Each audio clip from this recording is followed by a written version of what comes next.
So they just got right to repair. So a lot of shops are extremely unfamiliar. So my objective is, for example, in one session, I have to cover Kia, Hyundai, Subaru and Toyota, and Toyota. Subaru.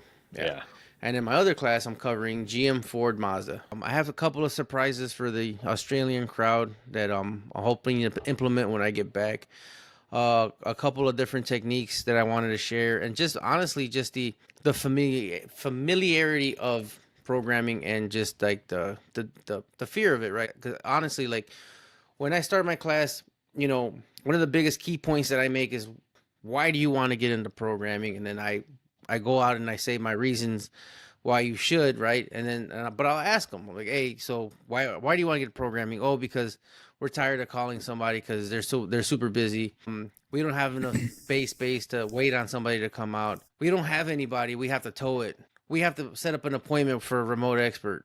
There's just a lot of reasons why it's a benefit to keep stuff in house, and there's also a profit benefit, right? Like once you're good at it, you can just keep doing it and you can make money at it, right? So typically speaking, that is my goal and objective for my class. Just get the familiarity, get familiar with being uncomfortable, and certain situations that aren't in service information that I can speak on from my own experience. And I tell them, listen, man, you're going to run into situations like this.